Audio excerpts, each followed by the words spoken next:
Coronavirus, day 3, lockdown in Vietnam. Let's go see what's happening outside. Here we are outside Mulberry Lane.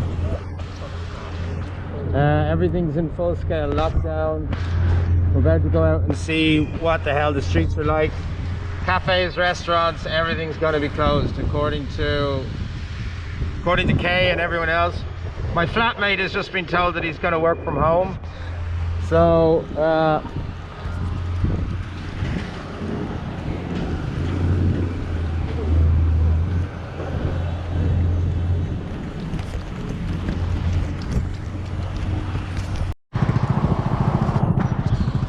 for this one I'm going to stick to the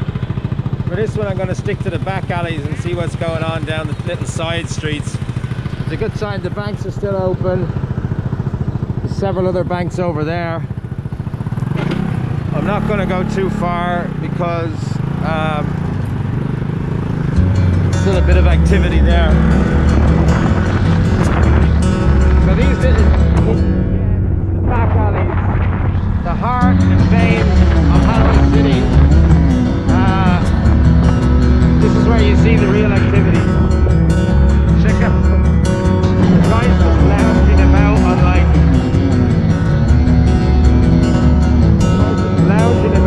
sofas they pull out of their apartment. Hold on, I turn off my bloody music.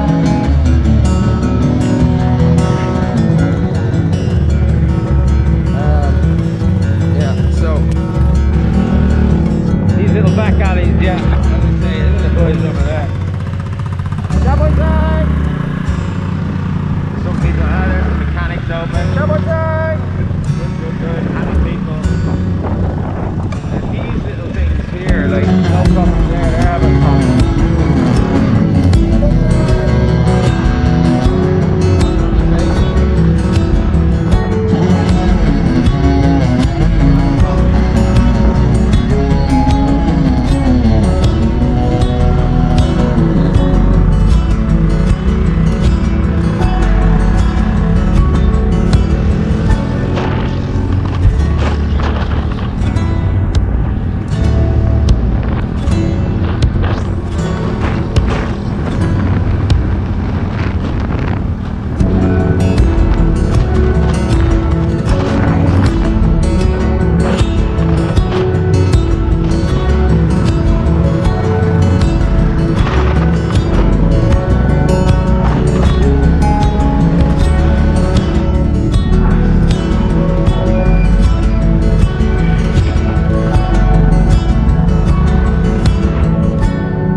they built a military base, and that was a couple of months ago, and everybody knew about it. And China, in the midst of it all, broke down their ties and said, we no longer are interested in your Belt and Road Initiative.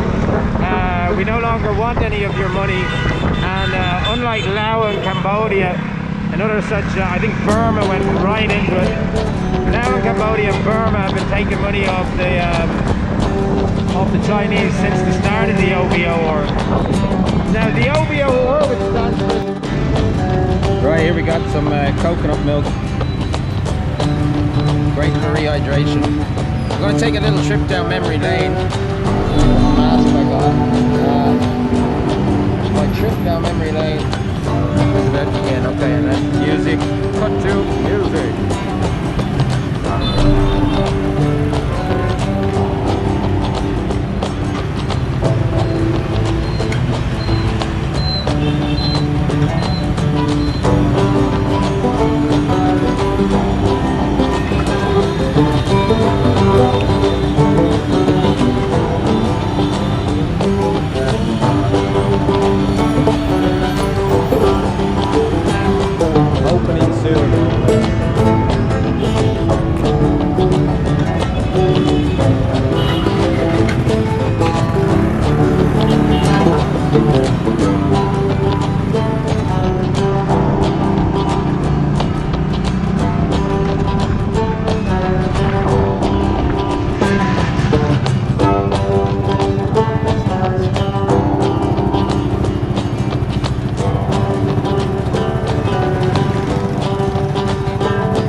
this is the marketplace.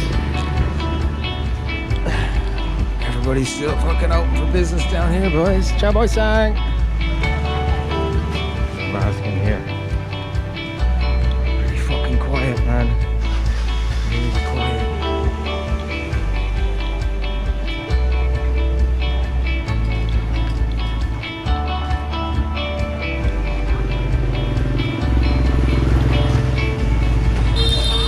Now, cut the music off.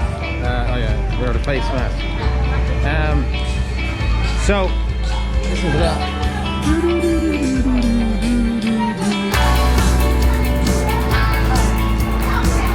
Unreal, right? Unreal. Still selling their meat. Meat still for sale, that's a good sign.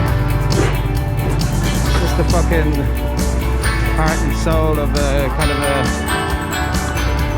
Hanoian marketplace, complete opposite to what you would see as chickens and hens. Hello, hello, hello. Hello.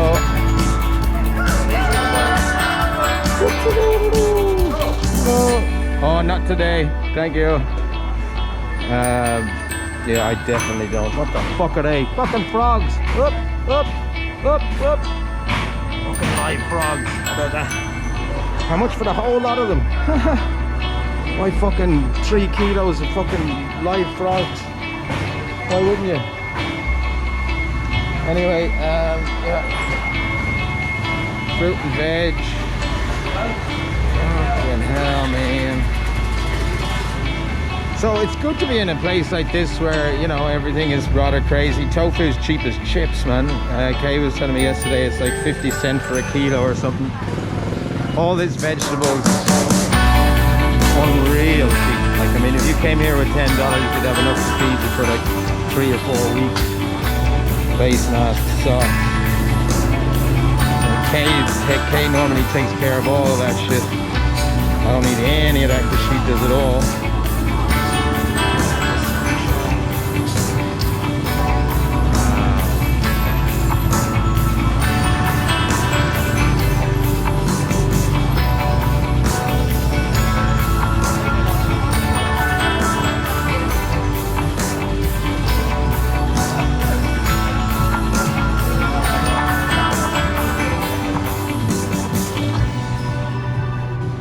I mean, obviously everybody in this situation still has to make their bread and butter, you know? I mean, I just have way too many clothes. Comedy clothes, fucking all of this shit I've got already. Funny stuff to wear around my neck. See, I don't really... I'm not in, you know, fucking let's take the piss out of Vietnam mode anymore. I had a plethora of masks and a plethora of funny fucking... Maybe I could buy a teddy bear for my son.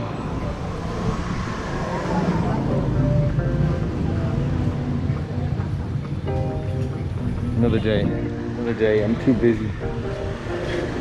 Can't buy anything in there. And it's not because I'm saying like, look, I can't afford to buy something for my son. It's just that in the kind of the midst of all of this, right, we kind of bounce between, well, he's not wearing a face mask, so why should I wear a face mask? In the midst of all the panic, in the midst of all the chaos, we just try and find like little moments of seclusion, you know? Hello, Chamo Sang! Hooray! That was the marketplace, right? So, if the Vietnamese are in good spirits, right? You can see this. Chamo Sang! Well, they're not happy. Some people are happy, some people aren't. Obviously, with a fucking foreigner like me sitting in the corner making a YouTube video, some people are on edge. As I was saying, finding little pockets of oasis in this in Hanoi. I'll show you what I mean now. Like this place. I've been down here many times before. That's a statue of the Holy Mary over there. Beautiful little lake. Most of the times that coffee shop across the road is the place where I normally have my coffee. The little street hawkers, the coffee stalls here are closed, but I've seen lots of them open, so I guess everybody's kind of judging on the basis of their financial necessity, whether to stay open or stay closed.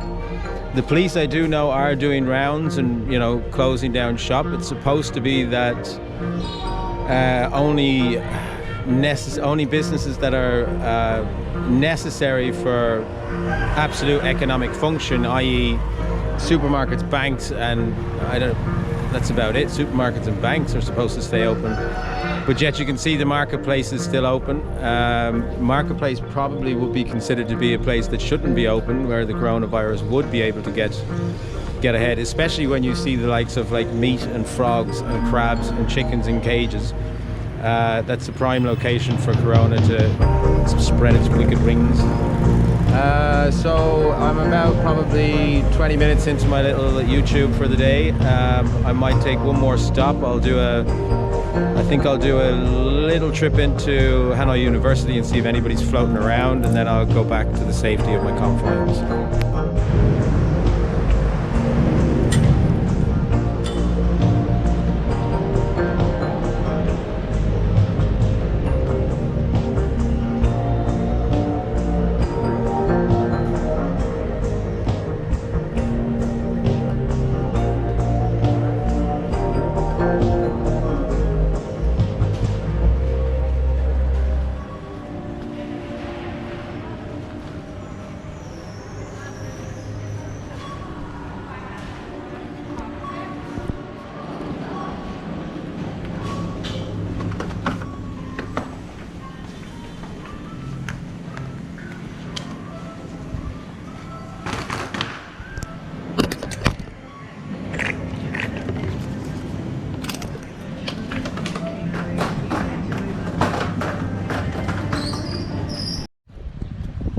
So I'll probably leave today's YouTube on this note, back in the quiet, serene confines of my own little lake that was purposely built for me beside Seasons Avenue. The lake that I spent many mornings running around. At one stage I managed to get up to 10k, no problem at all. 3 times a week I was able to do 10k around this lake, even though Hanoi's got the second worst air quality in the world. Yeah, the calm before the storm. The article that I just read was about Britain and the packages that they need, the money that they need in order to be able to combat this COVID-19, and the billions that they may or may not produce. He's got the right idea, the exact same as me. Somewhere to play the guitar? You play the guitar? That was like me yesterday. So I just got off the phone with Kay. She said now there's new news that China possibly have a new virus, not as deadly as the last one, but who knows what game China is playing. Yesterday China said that they're open for foreign investment again. They were trying to encourage foreign companies to come back.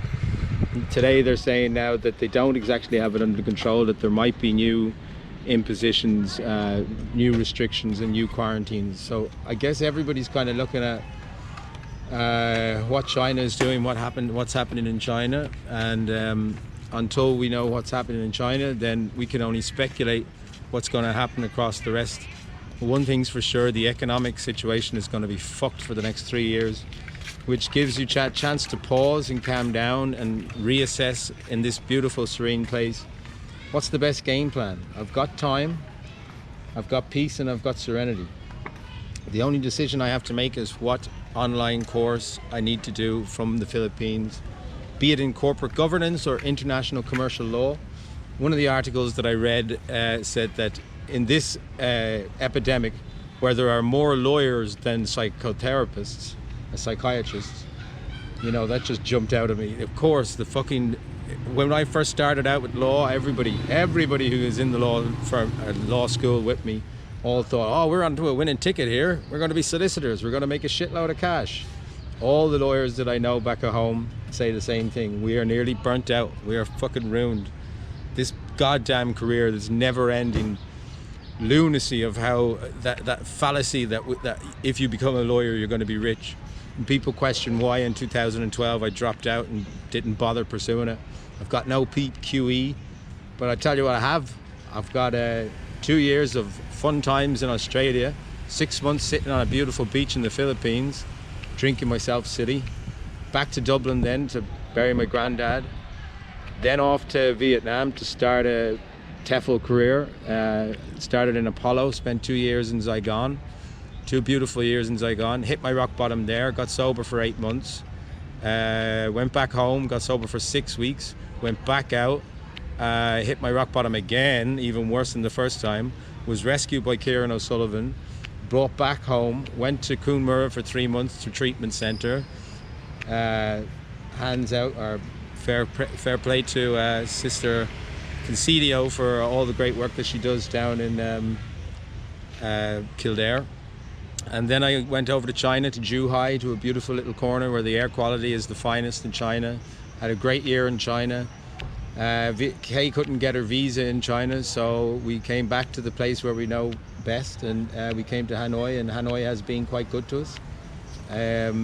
We have lived in that beautiful apartment over there for the last year, and then God graced us with a baby. And then I got so panicked from this shock of what fatherhood is all about. The idea that after 9 months that, you know, the panic involved in the pregnancy will all just evaporate as soon as you look into the eyes of your beautiful baby. That's a complete load of wank. If anything, the anxiety became even more profound. That resulted in a relapse, which had my sister fly out back home again for another bloody relapse. Spent 2 weeks in I went to Korea before that. Korea is beautiful. Climbed the mountains in Korea, beautiful fresh air. Loved Busan, that was beautiful. Saw Seoul, great place. Went back to Ireland, 2 weeks in Ireland, back to AA. Came back here, had a shock because they said they weren't going to put my name on the birth certificate. Went on a 3-day binge, dressed up as a policeman, put Christmas lights around me, collapsed in a hotel room surrounded by beer cans, had 3 panic attacks in a row, got sober, came back out. There's the coronavirus. That's where the story ends. Or begins, whatever way you look at it. But now I'm calm, serene. That's it for me, over and out.